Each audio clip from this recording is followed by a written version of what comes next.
तुम्ही पाहताय राज्यातील शेतकऱ्यांसाठी आजच्या महत्त्वाच्या ठळक बातम्या। दूध उत्पादक शेतकऱ्यांवर अमेरिके संकट। भारताने दुग्ध उत्पादन क्षेत्र अमेरिकेसाठी खुले केल्यास भारतातील दूध उत्पादक शेतकऱ्यांना वार्षिक 1.03 लाख कोटी रुपयांचा फटका बसू शकतो, असे स्टेट बँक ऑफ इंडियाच्या एका विश्लेषण अहवालात म्हटले आहे।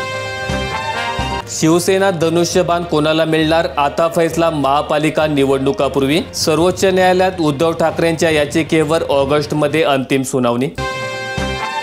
राज्यात 9% शेतकऱ्यांनीच काढला विमा, सहभागासाठी 15 दिवसांचा अवधी शिल्लक। सहभाग वाढवण्यासाठी शेतकऱ्यांना मार्गदर्शन करा, कृषी आयुक्तांचे निर्देश। अहवाल सादर करण्यास सांगितले।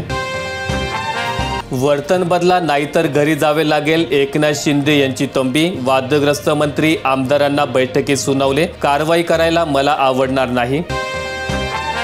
गडचिरोली जिल्ह्यात गोदामाअभावी धान उघड्यावर पडून लाखो क्विंटल धानाची नासाडी होणार, 50% धानाची भरडाई झाली नाही।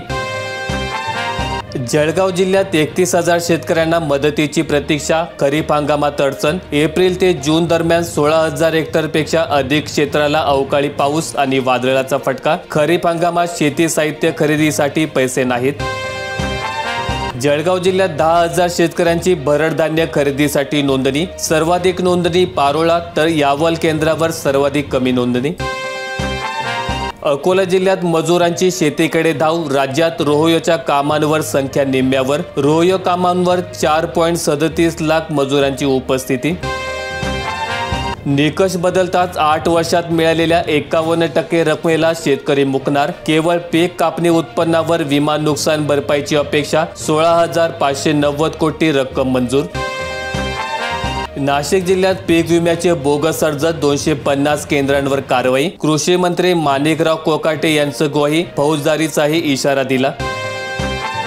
राष्ट्रीय बाजारासाठी मुख्यमंत्री सकारात्मक, महामुंबई आंतरराष्ट्रीय बाजारासाठी 2,000 एकर जागेच्या चाचपणीची सूचना। राज्यात पुण्यासह 5 बाजार समित्यांना राष्ट्रीय दर्जा देण्याबाबत मुख्यमंत्री देवेंद्र फडणवीस सकारात्मक आहेत। तसेच महामुंबई आंतरराष्ट्रीय बाजारासाठी पालघर येथील दाबचेरी इथे 2,000 एकर जागेची चाचपणी करा, अशा सूचना त्यांनी पणन विभागाला दिलेल्या आहेत।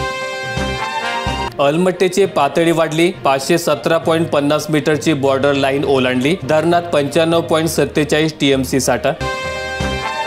कृत्रिम फुलांच्या वापरावर पूर्णपणे बंदी आणावी, फुल उत्पादकांची मागणी। जिल्हाधिकाऱ्यांना निवेदन दिले। कोयना धरणाचे वक्री दरवाजे आज उघडणार, 1 फूट 6 इंचातून नदी पात्रात प्रति सेकंद 5,000 क्युसेक पाण्याचा विसर्ग।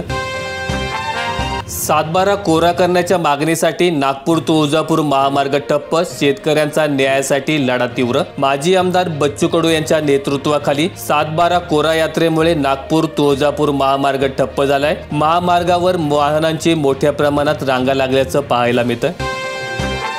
14 दिवसात FRP अशक्य, केंद्राच्या परिपत्रकामुळे गोंधळ। शेतकरी संघटना आणि कारखानदारांमध्ये संघर्ष उफाळणार। PM योजनेतील घरे लवकरच होणार। यवतमाळ जिल्ह्यात योजनेच्या पहिल्या टप्प्यात 1300 घरांचे उद्दिष्ट, 843 घरांचे काम पूर्ण। गोंदिया जिल्ह्यात कृषी केंद्र चालकांचा गोरखधंदा जोमात, शेतकऱ्यांची सर्रास लूट। खताच्या एका पोत्यामागे आकारतायत 100 रुपयांचा अधिक दर। चंद्रपूर जिल्ह्यात पुराचा 7,000 हेक्टरला फटका, 317 हेक्टरवरील धान पीक वाहून गेले। सावली, नागभीड आणि ब्रह्मपुरी सर्वाधिक नुकसान। नव्या लाडक्या बहिणी आता नको, यवतमाळ जिल्ह्यात 27,000 अर्ज बाद। कागदपत्रांची पडताळणी सुरूच, नवी नोंदणीही करण्यात आली बंद। स्मार्ट मीटर विरोधात संतापाची लाट, निर्णयाविरोधात वीज ग्राहक रस्त्यावर। बिलात वाढ, गुप्त इंटरनेट कनेक्शन। विदर्भात अतिवृष्टीने 24,000 हेक्टरवरील शेतपिकांचे नुकसान, मुदत देण्याची कार्यवाही सुरू, मंत्री गिरीश महाजन यांची ग्वाही। अकोला जिल्ह्यातील जलसाठ्यांमध्ये हळूहळू वाढ होते, 5 मध्यम प्रकल्पाचे दरवाजे उघडले। साठवण क्षमतेच्या 40.55% जलसाठा। इंदापूर बाजार समितीत डाळिंबाला उच्चांकी भाव, सभापती तुषार जाधव यांची माहिती, प्रति किलो 250 रुपयांनी विक्री। शिरोळ तालुक्यात शेकडो एकरावरील टोमॅटो पीक वाया, निकृष्ट रोपांमुळे शिरोळ तालुक्यातील उत्पादक हवालदिल भरपाईची मागणी। वैजापूर तालुक्यात पीक विम्याचा सावळा गोंधळ, 13 दिवसात केवळ 6,000 शेतकऱ्यांचे 16,000 अर्ज। 2027 मध्ये ओबीसी प्रवर्गासाठी वेगळा जनगणना रकाना असावा, जिल्ह्यातील ओबीसी संघटना आक्रमक, जिल्हाधिकाऱ्यांमार्फत राष्ट्रपतींना निवेदन पाठवले। शेतकऱ्यांना धान बोनस लवकर वितरित करावा, शेतकऱ्यांना धानाचा बोनस अद्यापही न मिळाल्याने सरकारच्या कार्यप्रणालीवर प्रश्नचिन्ह उभारित।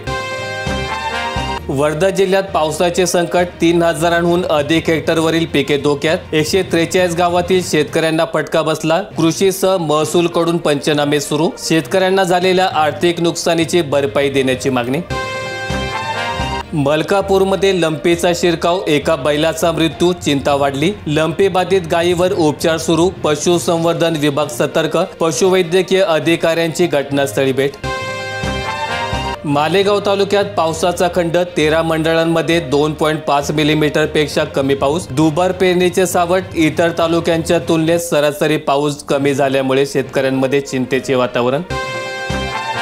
देशी गाईच्या दुधाचा दर निश्चित करू, गोकाट्यांचे आश्वासन, शेतकऱ्यांना शासनाकडून आर्थिक मदतीचे प्रयत्न। घरकुल योजनेत धनदांडग्यांचा शिरकाव, सर्वेक्षण संकेत, कंधार तालुका जिल्ह्यात दुसरा, लाभासाठी करावी लागते कसरत। वाशिम जिल्ह्यात 614 लाभार्थ्यांना अनुदान मिळणार, 2 वर्षातील विहिरींच्या पैशाचे काय, मनरेगा अंतर्गत सिंचन विहिरी प्रकरण, लाभार्थ्यांमध्ये संतप्त प्रतिक्रिया, निधी वितरणात दिरंगाई। धरणग्रस्तांच्या जमीन वाटपात मोठा भ्रष्टाचार, जयंत पाटील यांचा आरोप, 1000 कोटींचा घोटाळा, विधानसभेत आरोप। पश्चिम महाराष्ट्रातील धरणे 70% जास्त भरली, सांगली, कोल्हापूर जिल्ह्यातील कृष्णा आणि वारणाकाठचा शेतकरी धास्तावला। पाथर्डीत पुन्हा बनावट नोटांचा सुळसुळाट, 500च्या बनावट नोटांनी व्यापाऱ्यांमध्ये चिंता। शेतीला मिळणार एआयचे बळ, नव्या कृषी धोरणाने बळीराजा होणार हायटेक। आजी आजोबाई देणार आता वर्षातून 2दा परीक्षा होणार शाळा स्तरावर, सरकार म्हणते संख्या ज्ञान तरी आले पाहिजे। माहिती आवडल्यास व्हिडिओला लाईक करून दररोजच्या बातम्या पाहण्यासाठी चॅनेलला सबस्क्राईब करा। धन्यवाद।